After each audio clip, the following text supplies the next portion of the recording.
Suguli Swakwego. Hi everyone, thank you for coming. Hello everyone on live stream, thank you for tuning in. Before I get started, I'm going to speak my language and I'm going to introduce myself and give a land acknowledgement. So, here we go. Suguli Swakwego, Sotnyawani on gets Wagix Clay Wagit Nimukitalot, Oniota Aga, Nimunka Hunjoda. Ezo gonna lunkwa sunkwa indizonne yunkinola o hunjade ga wani slate. Ezo gonna lunkwa sunkwa indizonne Mitchell Saddleback. Ezo gonna lunkwa sunkwa indizonne Swakwego ga wani slate ne audience. Ezo gonna lunkwa sunkwa indizonne the volunteers, call it Crystal and the Arts Council of New Westminster. Ezo gonna lunkwa sunkwa indizonne Galiwayan dagu on dunga ingawani slate jitnuni salio kale wagatsanuni jit wagarajatwe is gonna lunkwa sunkwa intizonne unceded territory hokomenum ko salish people ga ingawani slate is gonna lunkwa sunkwa intizonne yunkinola hunjade dane to ni ontahage ungwa nigula. So I said, hello everyone. You and I have met for a really important reason. We have met for a purpose today. And I said, today I have a responsibility to give thanks to the earth, our mother, the earth, Yonkinola Ohunjade. I have a responsibility to give thanks to the unceded territories of the Hokomenum speaking people, or the Ko Salish people, on whose territories that we reside on here today. I also said that I am grateful and that I love all of you for being here, the audience members. I also said that I have a lot of love for the volunteers that are helping out. Crystal, Crystal's been a huge help. She's hiding, but I think it's important. Where I come from, it says that it's important to always acknowledge the people who are helping out. So I just want to say that I'm really grateful for all the help. Without all of you here and the help, the volunteers and Crystal and the Arts Council, we wouldn't have this opportunity. So I want to say thank you to them and to all of you. My English name's Tim. Maybe I should say that, right? Hello. I'm really excited for our guest, for our artist, Mitch, to come on. My name's Tim. That's my English name. My real name is Sotnyowa. So my real name, Sotnyowa, means that I'm hunched over, or I'm hunched back. I come from the Oniotaaga, or Oneida of the Thames First Nations, located outside of London, Ontario. So I'm a visitor here. I'm also a guest in these territories as well. And there's so much more that I want to say, but I feel like I can talk forever, so I'm not going to talk forever. What I'm going to do is I'm going to bring on Mitchell Saddleback to come on. He's our artist. But before he takes the mic and he introduces himself, I would like to bring up two guests. So the two guests that we're going to bring up, I'm referring to them as witnesses. So to pay the respect and the homage of the people whose territories that we're residing on, I was told that when they have ceremonies or meetings or something of importance, that what they do is they hire or they ask individuals to come and sit at the front so that they can witness and that they can watch what's taking place. So their responsibility as a witness is that 20 years down the line, 50 years down the line, that somebody can say, hey, I want to remember what took place that day and that time. And so the witnesses that are here, it's your responsibility. It's your responsibility to remember, what's taking place here, so that there is going to be a living record of what's taking place here. And so if you can come on, let's give them a round of applause, please. They'll introduce themselves. So I'm a firm believer as well as that as a human being, we all have our own voice. We all have our own spirit and our own thought process. And so part of that is our own voice. So I'd like them to introduce themselves. Oh, I got the mic. Is this too close? Is it good? Hi, my name's Pavin. My pronouns are she, her, hers. I'm so grateful and honored to be here today as a witness. Closer? Yeah. That better? Yeah. I am an uninvited guest, or I am a settler, an uninvited guest and settler on the lands of the Saanich, Stolo, and the Tsawwassen communities, and that's where I've been grown and raised, and very grateful to have had the opportunity. And today I'm actually here on behalf of Art Starts, and I am the program manager there. This is my first event in like 2 years, so really excited to see Mitchell, because I know that he's kind of excited to work with kids, so potentially we could, I don't know, talk after. But yeah, thank you so much, and I'll pass it over to Jasmine. Hi everyone, my name is Jasmine Wu and I'm from the Burnaby Arts Council. I'm also a settler living here on the unceded territories where I live and work on the Squamish, Musqueam, and Tsleil-Waututh people. It's really a big honor to be invited here for this opportunity and for giving us the opportunity to be able to share this memory years down the road with the people who we meet or we cross paths with. So thank you so much for allowing us to be here. Thank you. You two are amazing, and I truly appreciate you being here. The purpose of Expressions of Reclamation is to give opportunities to emerging Indigenous artists. So this event that's taking place is not just a moment for Mitchell to get some exposure.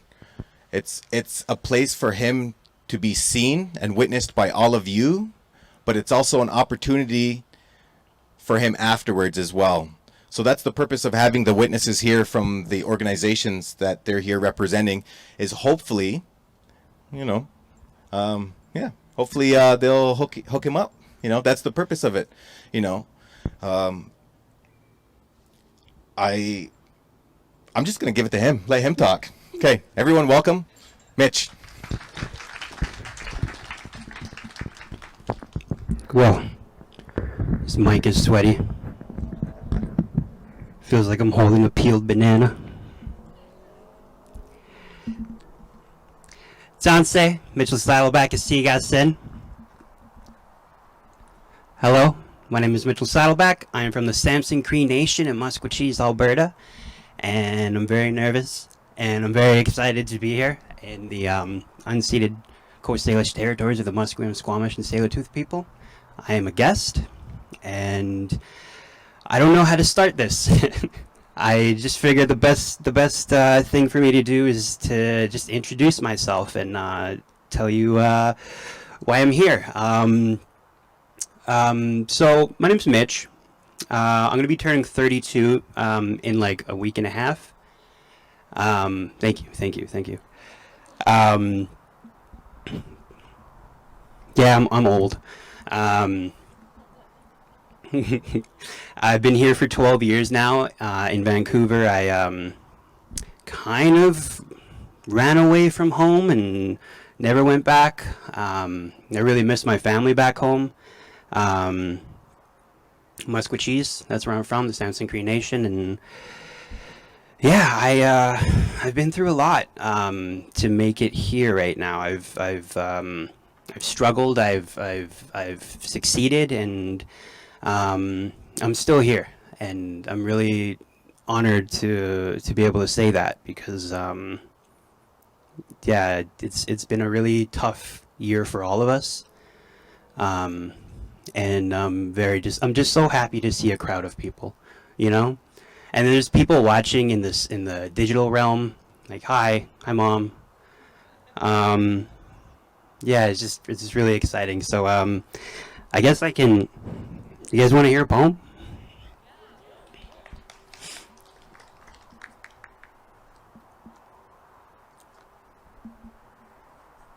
All right. Poem number 1.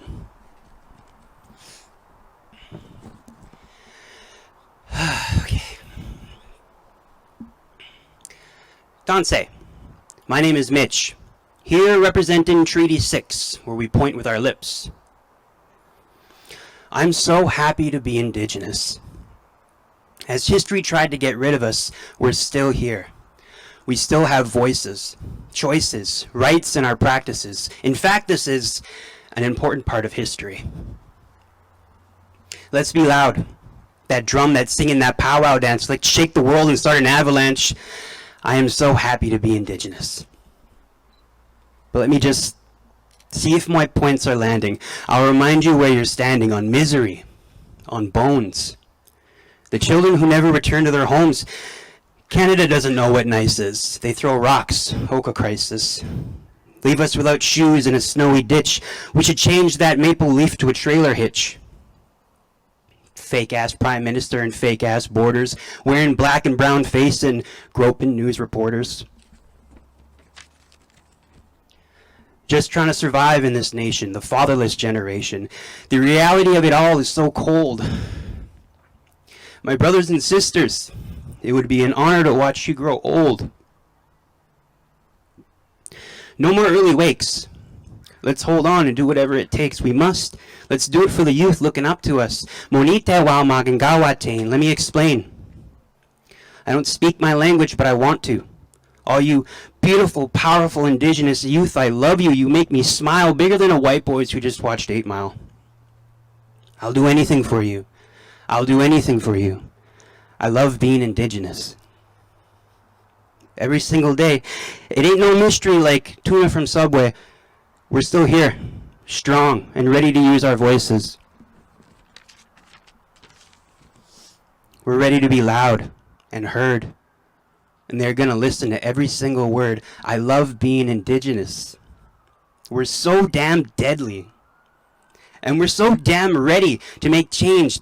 Let's be loud, that drum that's singing that powwow dance. Let's shake the world and start an avalanche. Let's be loud, that drumming that's singing that powwow dance. Let's shake the world and start an avalanche. Thank you.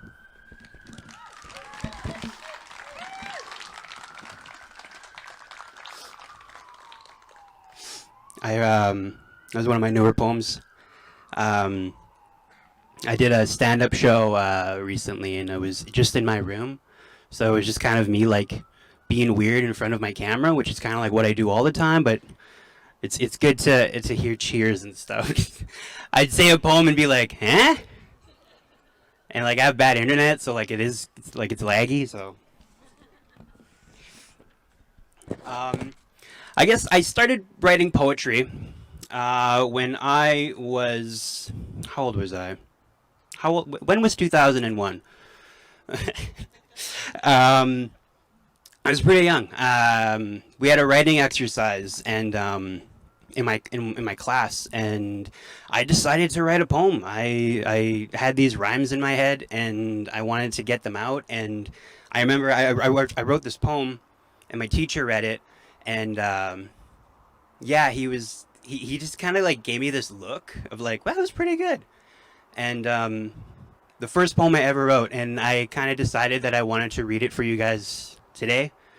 So do you guys want to hear the first poem I ever wrote? Okay. Riding roller coasters. It is so fun. Fly like a bird close to the sun. Round and round in loop-de-loop. Scream by yourself or in a group. When you feel the wind through your hair, you will realize that everyone will stare. Now it's over. That was so fun. Getting dizzy. Time to run. In the bathroom you will see riding coasters isn't for me. Thank you. So I grew up in a very small town, Wetaskiwin, Alberta. That's where I was born. It's a very, like, for instance, we had our prom at a curling rink. That's how small our town was. My elementary school, there used to be this farm that used to run around the perimeter of the field where we'd have recess. And one day we had a class field trip at noon to go watch a movie. And we all walked down to the movie theater, and we watched the film Spirit Stallion of the Cimarron, which is a cartoon about a horse. And the horse is voiced by Matt Damon. But I just remember this line. There was this Indigenous guy, and he pets the horse's face, and he's like, "You'll always be in my heart, spirit which could not be broken." And it just like stood out for me for some reason. So when we went back to school for recess, we have horses in that farm that is around the perimeter of our school, and I went straight to the fence, and this beautiful, beautiful, beautiful horse came and like galloped and came and said hello to me, and like I was petting his head, and I almost got through the line. Like, you'll always be a part of my heart spirit, which could not be. And then my elbow touched the electric fence, and me and the horse just got this shock, and the horse took off. And I heard one of the teachers like, Mitchell Saddleback, did you just punch that horse in the face? She wouldn't believe me. She didn't believe me. I didn't punch the horse in the face, I swear. We both got shocked, and I got in trouble. I went to detention. I had to bring a note home to my mom. And I remember she looked at it and just, you punched a horse in the face? Was the movie really that bad? Thank you.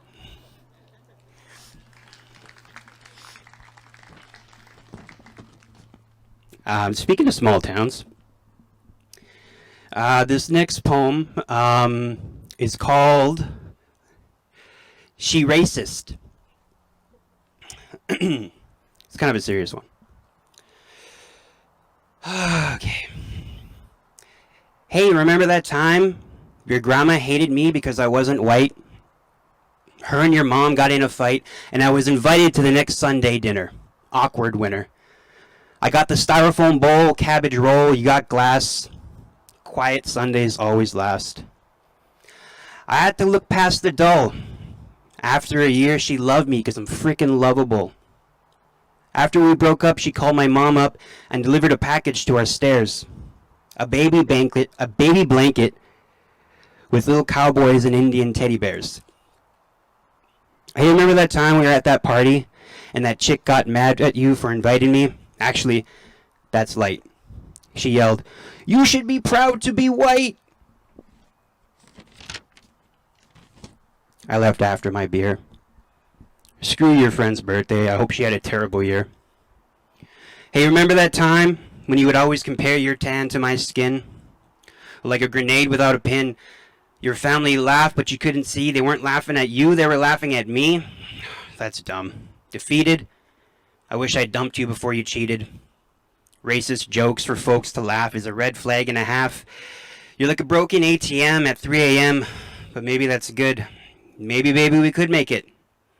We probably could. But let's face this. I can't be with anyone who's racist. I'll pace this. I can't be with anyone who's racist. She racist. Thank you. I'm an actor. I act. I do actor things, you know? I like to say I've been acting my whole life, you know, like wearing white people clothes and pretending I'm something different.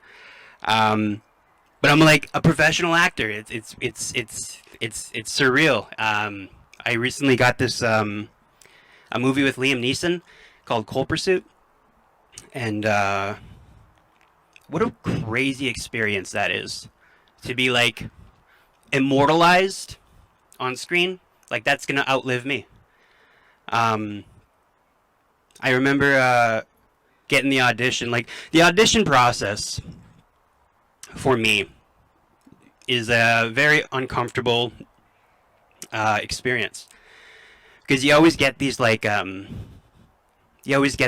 these awkward questions like, can you look more stoic?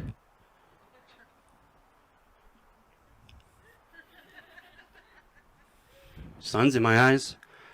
Can you look like you just killed a buffalo? It's like walk around with a copy of Dances with Wolves in my backpack.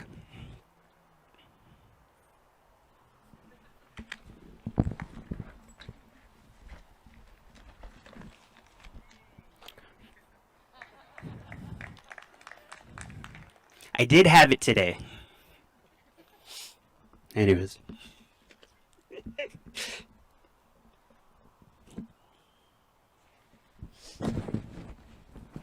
You guys like prop comedy? Do you want to see something?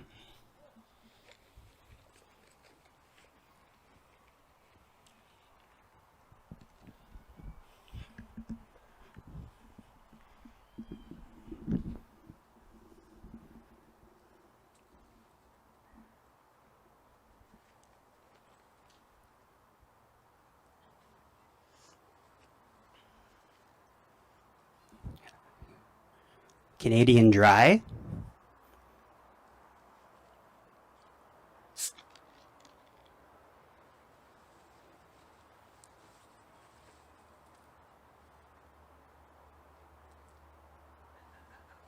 Canadian Wet. This is stupid.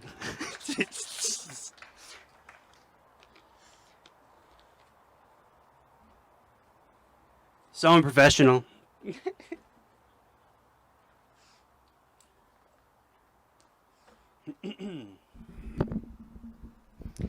My mom's always asking me, so Mitch, when are you gonna have kids? When are you gonna have kids? Like, you know, all the time. Like, when are you gonna have kids? All the day with this, Mom. Nobody wants to go out with me. I made her a promise, though. I said to her, I'll have kids when my nieces can babysit. I have 4 nieces. And that was kind of a mistake, because when I said that, they were like the size of a loaf of bread, like 12 grain. And then they started opening doors like velociraptors. And they started asking me questions. Like, I'm having full-on conversations with my nieces. It's crazy. I miss so much when I come here and then I go back home. Like, they're so old now. They probably registered for this by themselves. They're probably watching this right now on their iPad.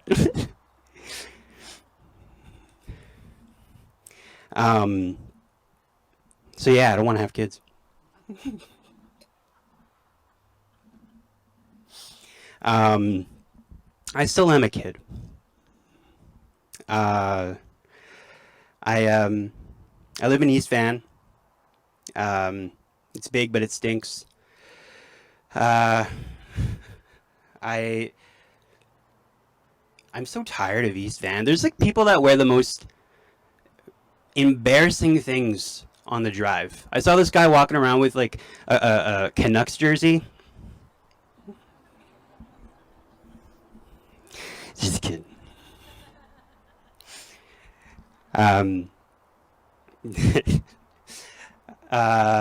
We're having fun. You guys want to hear another poem?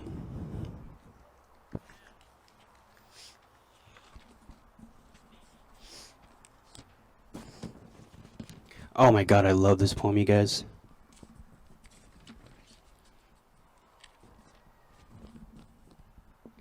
This poem doesn't have a name yet.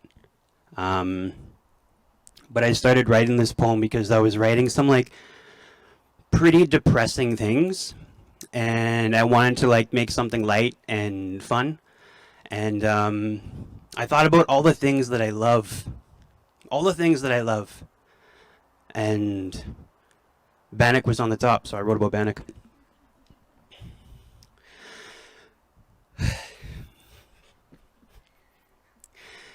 If I were to name a constellation, I'd probably name it Bannock.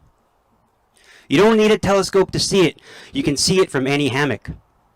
They will be the brightest stars in the sky, a Bannock loop, slowly dipping into feast soup, the constellation. Stargazing. That one over there, that one's Bannock with raisin. To the left is splitting Bannock with a homie. To the right is Bannock and bologna. That one points north.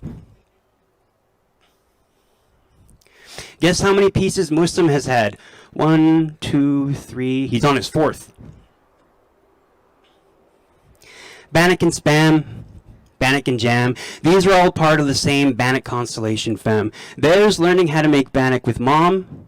And there's Lake Gookum smiling on. Her Bannock was power. If you connect them all together, you make Robin Hood from a bag of all-purpose flour.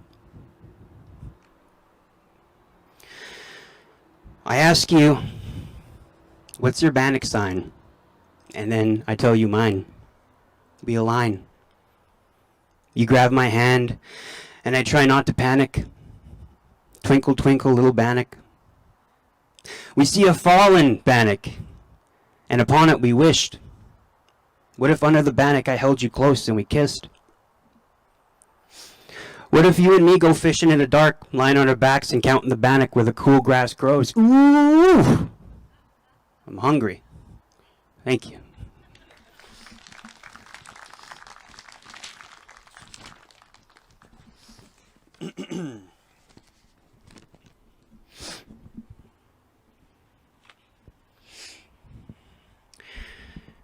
No matter how mad you get, no matter how hard you fall, please, please, please, don't punch a hole in the wall. I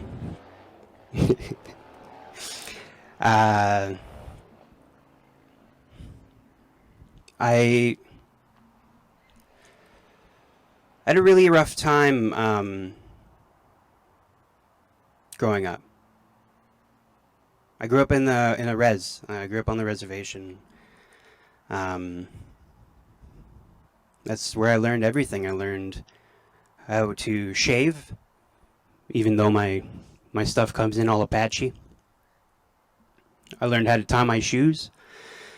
I learned how to tie a tie, even though I can only do one knot. I learned how to fight, even though I have no hands. When I was little, I thought that George Strait was my dad. I used to tell everybody that, no, my dad's George Strait. You guys know that song, Just Give It Away? I thought that song was about my mom. And it explained why there was no George Strait pictures on the wall, because she just gave them all away. There was this little teeny tiny mouse on my reservation. I think they're called deer mice.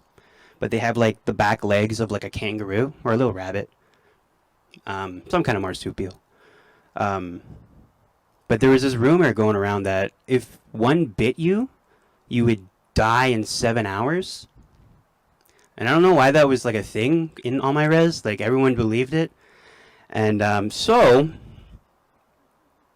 this one day I was playing in a field and I came across this like board, right? And I lifted it up and I saw one, and we were staring at each other. He was looking at me and I was looking at him, and I was slowly gonna back down, and he came at me and he jumped at me and he bit me on my hand, and I immediately felt ill.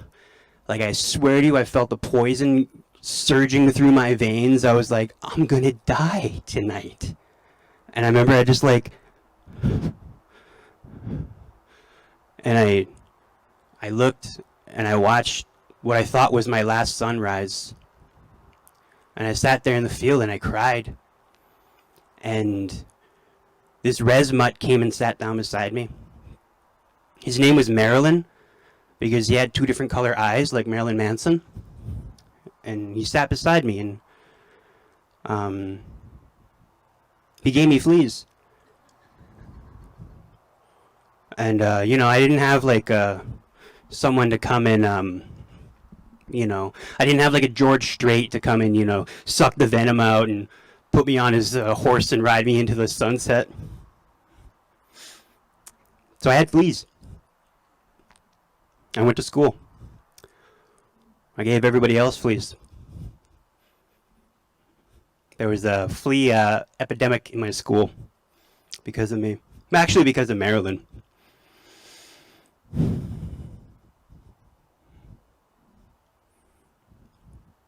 I don't have fleas right now.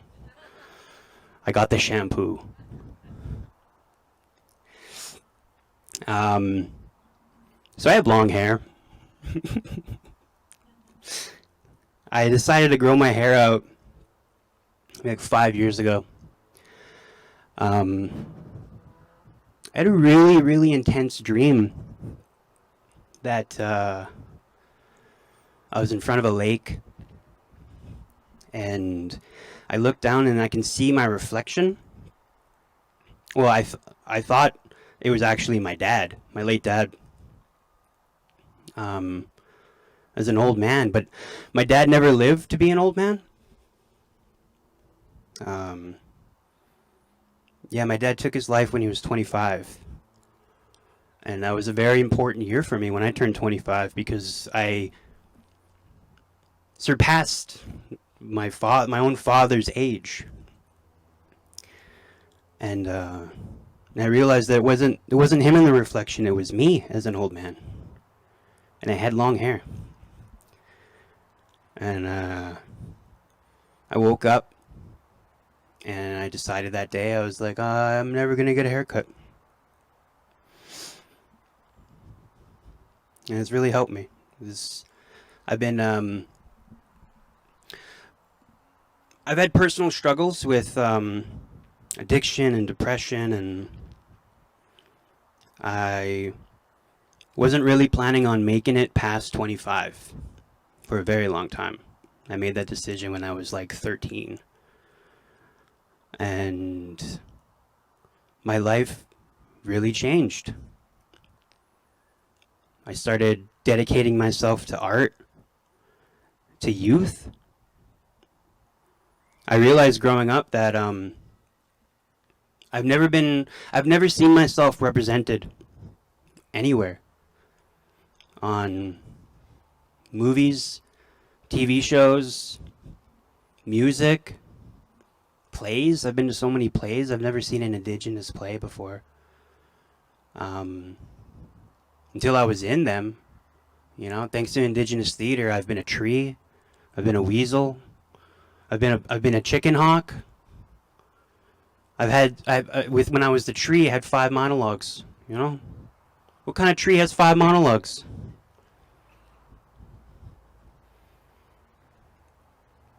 So yeah, I decided to, I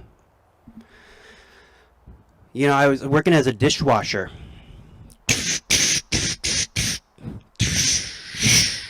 That's a big bowl.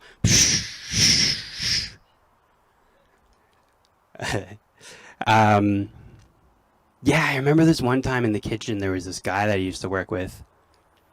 And I was like late on the utensils, and he was like, "Mitch, hurry up before we put you on a reservation." And he spit when he said it.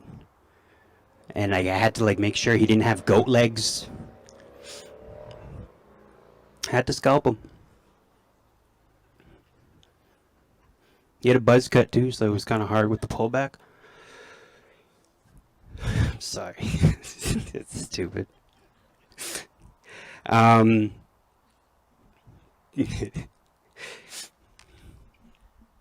You guys like impressions?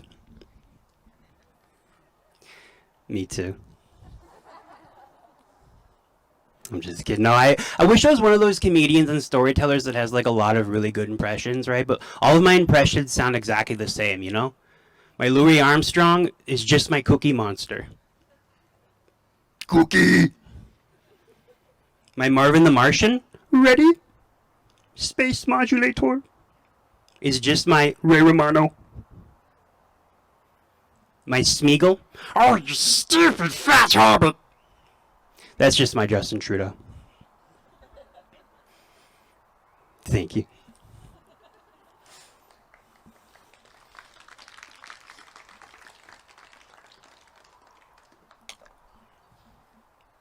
How you guys doing? How's everyone tonight? Yeah? It's very hot. I have the sun right on my eyes. So I do feel stoic right now. So you guys are giving me strength. You guys want to hear another poem?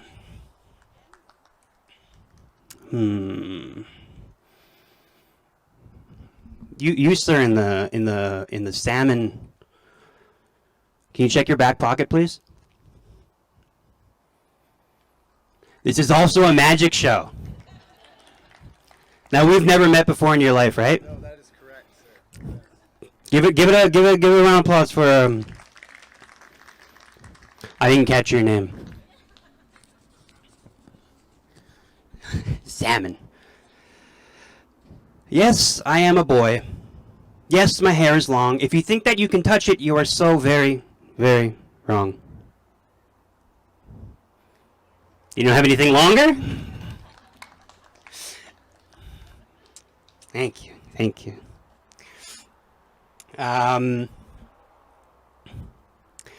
So yeah, I'm a Leo. And I'm an asparagus. I don't know what any of that means.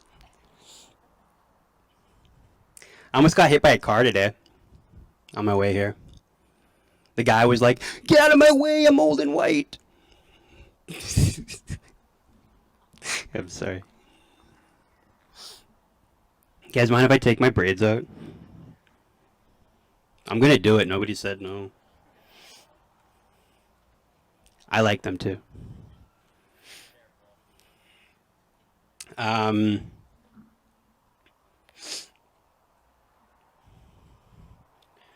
So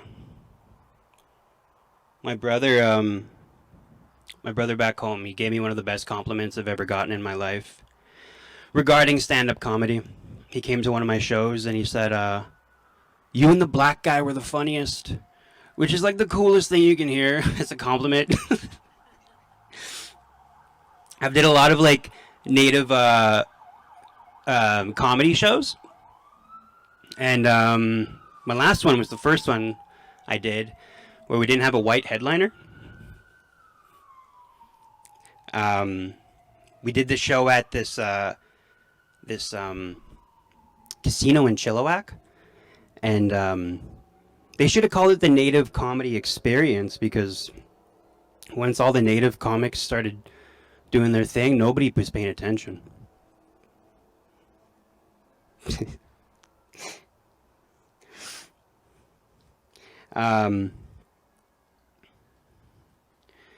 My roommate, she has 2 dogs, so I get to hang out with dogs all day.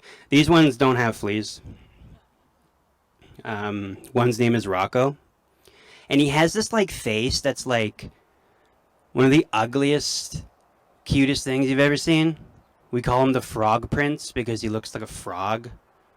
My friend's camera on their phone like tries to categorize pictures, and they categorized Rocco as a fish.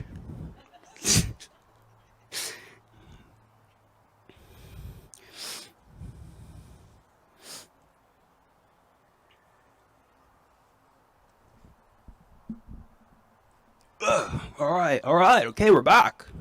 We're back.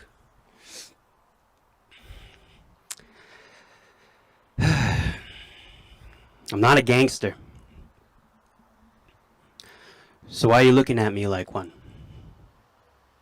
You think I stole something when you see me run? I can't get mad. I can't even catch a cab. But why do I get follow around in the store? Keep an eye on that Indian. I think he's poor. I'm from the prairies, but I'm living that fence city life. Just another Indigenous artist trying to eat tonight. Please, God, no more couch surfing. I need to find my self-worth and keep creating, keep educating all these people stuck in their ignorant bubble. How come nobody talks about us when they talk about struggle? No magic there, muggle. I must confess, I must address the fake headdress you wear at your fest. Trying to look your best, you don't. I ask you to research why it's offensive and you won't, so just leave it at this. You're tacky, unoriginal, and history will never change. It makes me sick. All the ancient wisdom lost at the end of a nun's stick now. I got mad love for Whoopi, you know I do, but when I was little I skipped Sister Act 1 and Part 2. I was scared that nuns flew. But I'm getting a little sidetracked, a little confused, a little using how you want me to celebrate 150 years. Where's the math in that? We haven't been a part of society for half of that. But nobody cares. Nobody cares about the outcome of forced religion or a missing and murdered Indigenous women. Nobody cares about our history, not one bit. What'd you say again, best friend? Get over it? I'm severely depressed. My mind is dark and messed, but I'm strong. We're strong. I have a job to do. Inspire the youth. Be a positive male role model that I never had. History's told by the side that's winning. Just keep swimming. I'm not a poet. I'm also not a gangster. I just play one on your TV. Your mom, your cousin, your aunt all recognize me. Hey, he's from Maskwacis, Samson Cree Nation. Cheap smokes at the gas station. Bow and arrow. Trying to be on the straight and narrow. I'm mad like Hypnotic and Hennessy. It's rad like Bannock and Gookum's tea. Plains Cree, but don't speak your language, don't even think it. We gotta boil our water just to drink it. Product of a genocide. My father committed suicide or ceremony phase. Beat up the culture, chop off the braids, but it is your choice. It is your choice to use that beautiful First Nation voice, the ones our ancestors prayed for. Look what they did to them, all the hate and the wrong. We stand up now proud and strong because they're scared of us. I can feel their fear. They're terrified that we're still here. Our education, our culture, our numbers, our voices, these are our tools. If reconciliation still exists, then why am I still teaching people about residential schools? Thank you.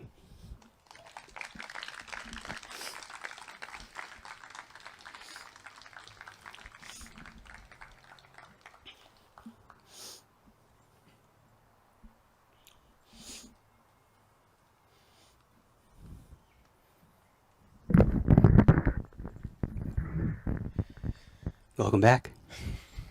Well, bro.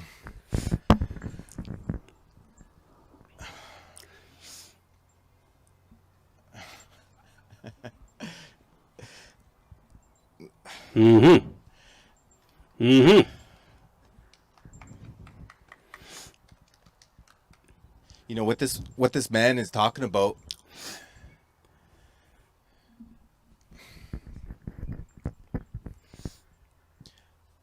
I don't know if any of you know this, but for the longest time, we weren't allowed to be who we were.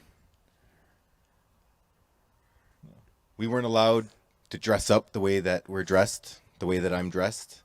We weren't allowed to even present our hair like how he's wearing it.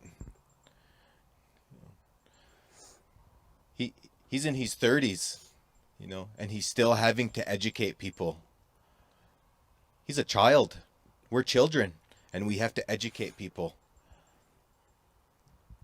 This is supposed to be funny and comedy, and it is. But the thing is, this is how we get our message out, is that we have to make it comfortable for you. We have to make it comfortable for non-Indigenous people. We have to make it comfortable for the government. We have to make it comfortable for people who don't want to hear how uncomfortable we are.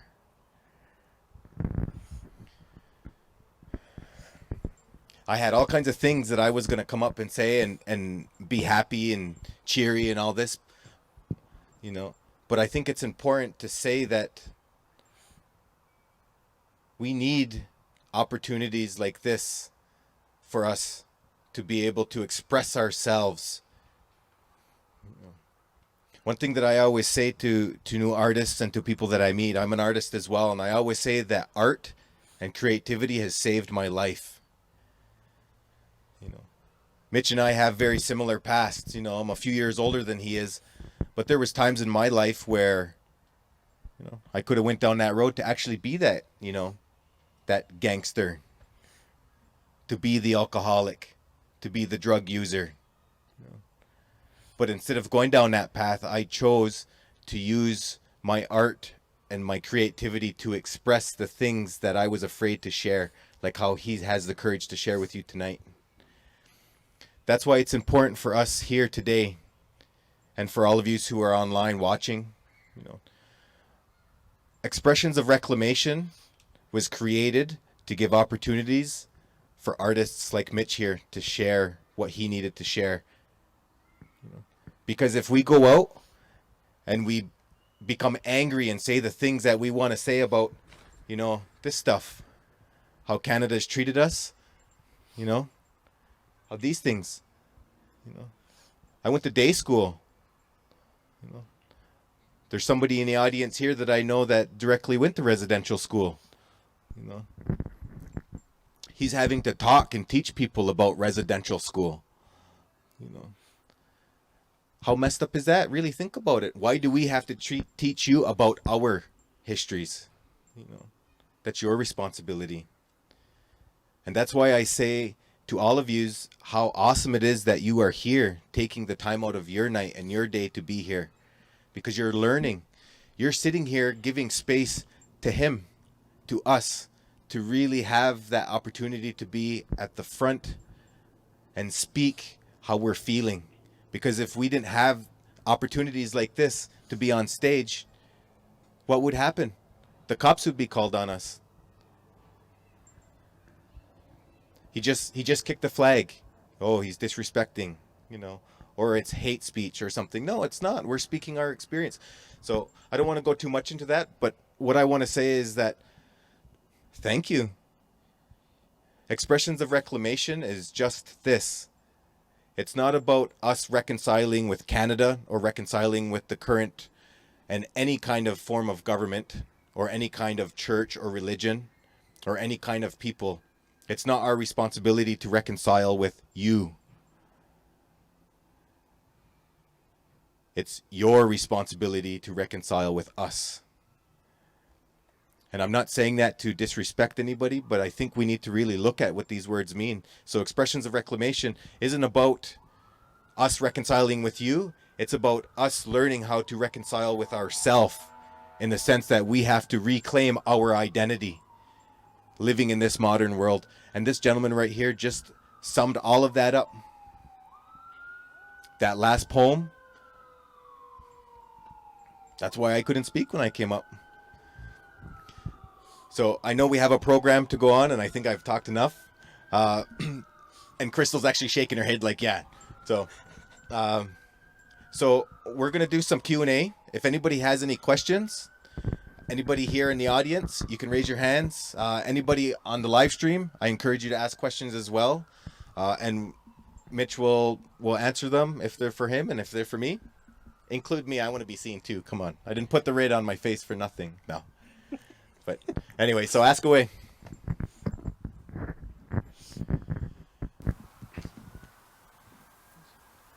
Mitch, we were wondering, hello? Great, thank you. Mitch, we were wondering, how do you make your work accessible and balance the harsh reality with a pinch of humor?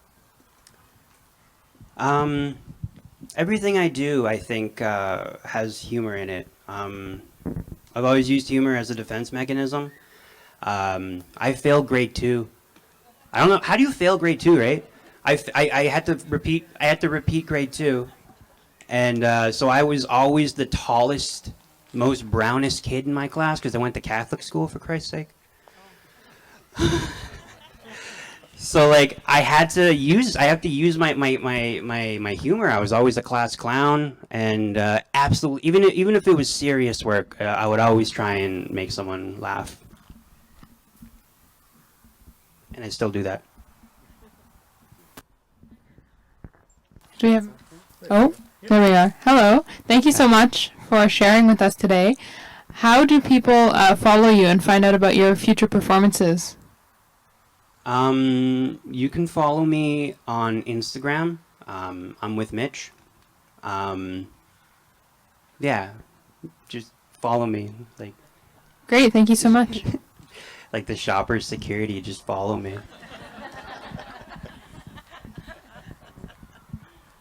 Anybody else? So one of the things I can say is I failed grade 2 as well.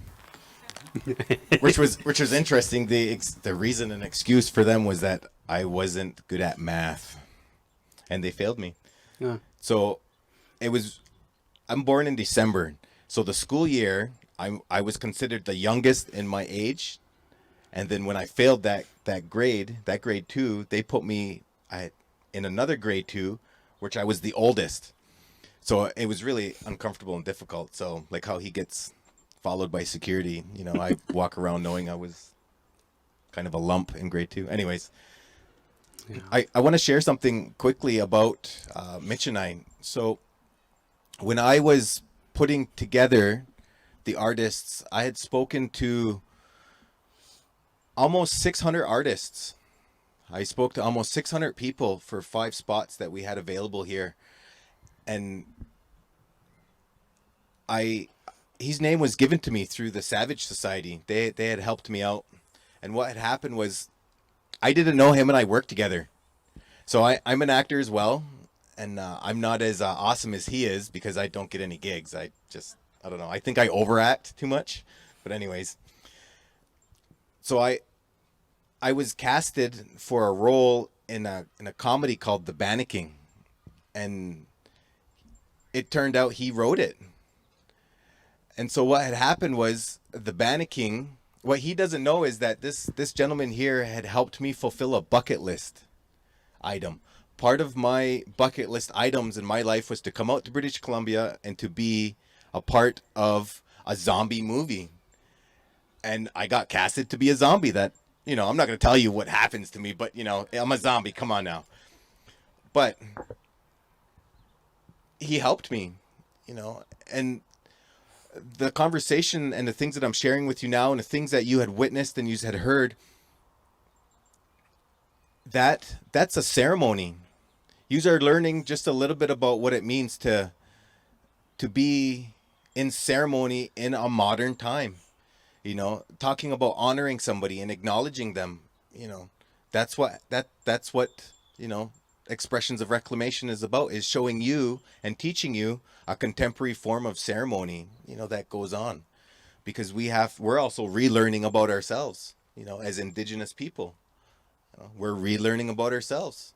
you know, which, think about it, like that, you know, be honest, that's the first time I've ever kicked the Canadian flag, and I'll be honest, it felt great. Yeah, I highly recommend it. You want to know why that felt start a great? line. Yeah. Why that felt great is because we have been, as Indigenous people, we have been made to fear speaking up, having our voice. We've been afraid to do that. Whenever we speak up, what happens? We're criminalized. For us to have an opportunity like what Mitch has here to share his comedy and his poems and his words, you know, that's a way. But how unfortunate is it that we have to hide how we're truly feeling through comedy, where we can't speak up openly about the genocide that's still taking place. Missing and murdered Indigenous women and girls, the residential school survivors, 60 Scoop, child welfare system. I encourage all of you to really look into your own lives and do the research, become allies. Right now, you're being recruited to be an ally for Indigenous people. It's your responsibility now for you to go home, to do the research, whatever he may have spoken about, whatever I may have shared with you tonight. If it triggered something in you, you know, go out and learn about it, do the research, and then talk to your family about it. We need you and your voice. I was always told the first time's a mistake, the second time's a choice, the third time's insanity. Let's not have this happen again.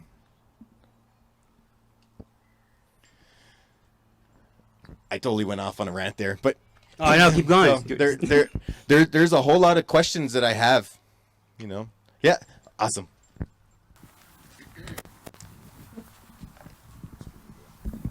Hello. Closer? Like There you go. Stand it up for a race. physically? Okay. At what point did you guys feel proud of who you were? Because sorry, yeah. I'm an Indigenous woman myself, and I'll be 30 in October, and I'm just starting to claim that title and to try to dig deep and understand what that means. And I'm excited for my journey forward. I'm excited to finally have that pride. I'm reaching out and I'm grabbing it. So I'm a work in progress, but I see you guys, and you're proud Native men. And at what point in your lives? I know you talked about your dream with the braids or your hair. Was it that point where you were like, I'm proud? Or do you know a moment in time?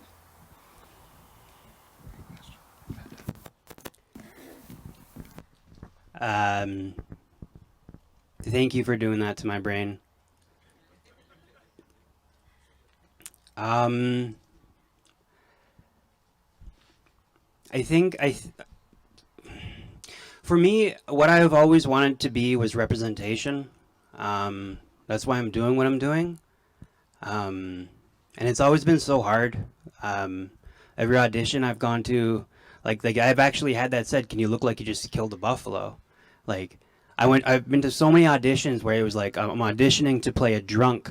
I'm auditioning to play a crackhead, a drunk at party, an abusive boyfriend, like all these terrible things. And I'm begging these people to give me a chance to be an abusive boyfriend. Like, please. And I got this role, these last few roles. I did a movie called Cold Pursuit and a movie called First Cow. It's on Crave.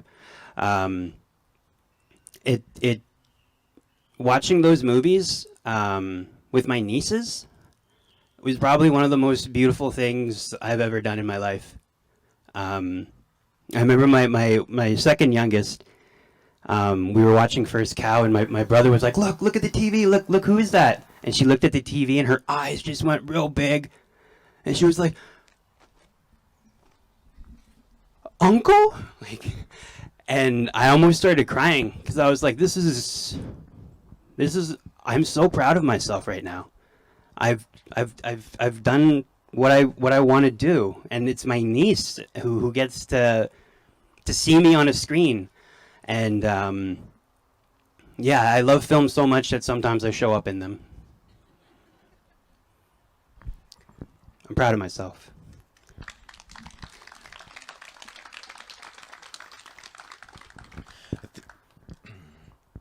I think first and foremost that it's important to acknowledge you as a brand new matriarch.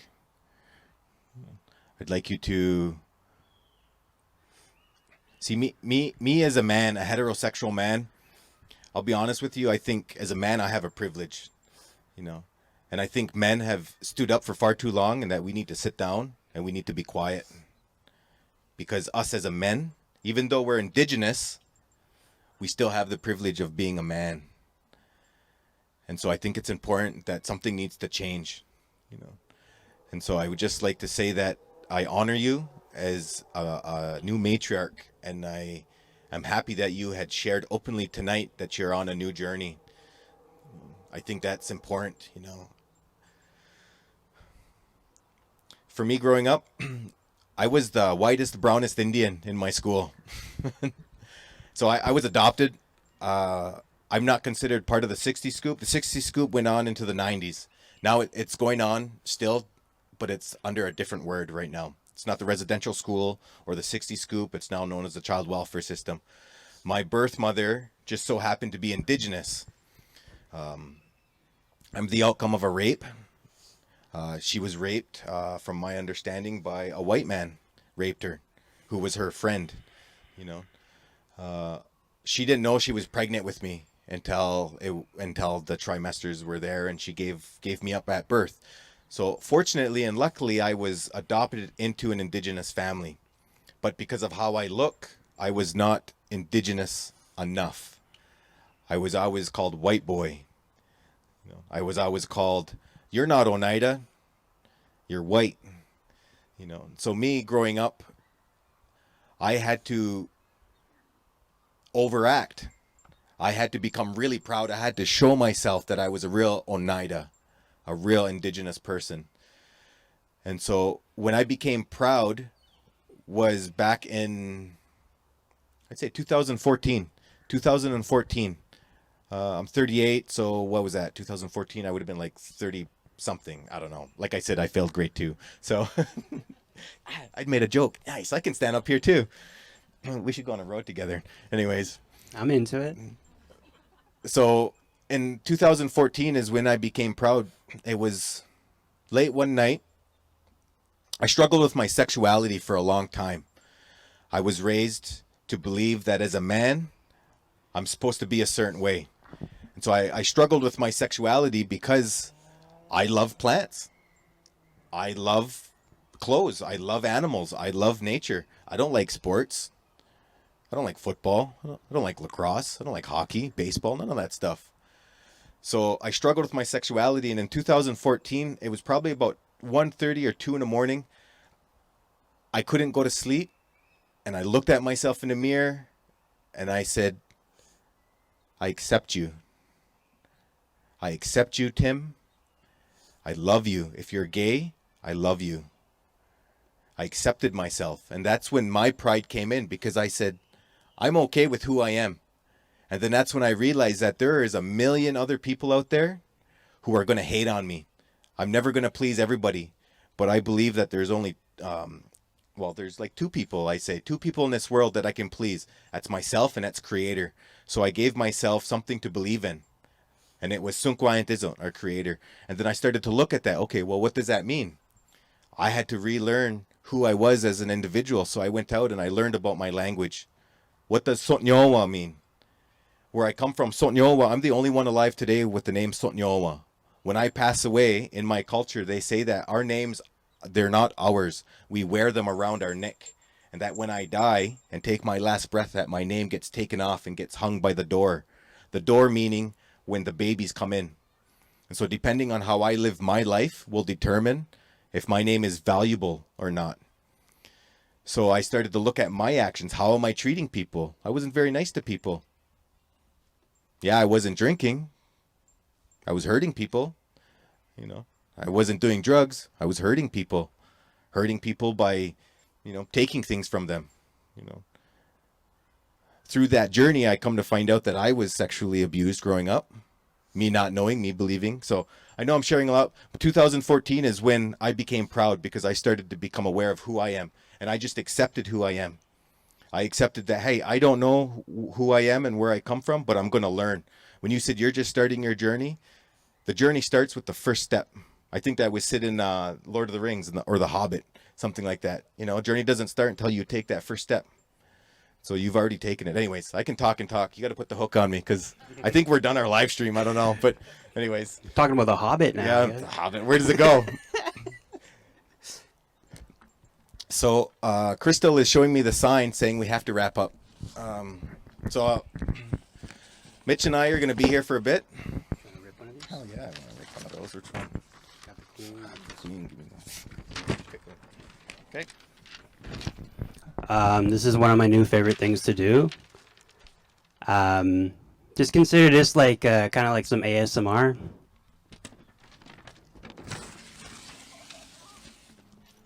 It's Facebook Live. Anything can happen.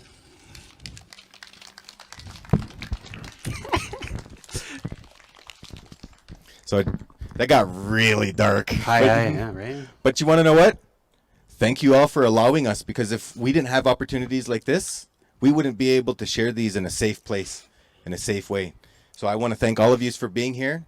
I'd also like all of you to know online that, and here who are present, that we have a survey. So I encourage you to do the survey at the end. Tell us what you think. Be gentle. Say really great things. No. Everyone online, there's a survey as well. Thanks for being here. August 12th, we have another performer. Her name's Kaya. I'd like you to come check out, and we're going to let him wrap it up. Go ahead, man. I just wanted to say thank you so much. Thank you everyone who came out. I love you guys. Thank you to everyone who tuned in. I love you guys. Be good to each other, and yeah, let's start an avalanche. Hi.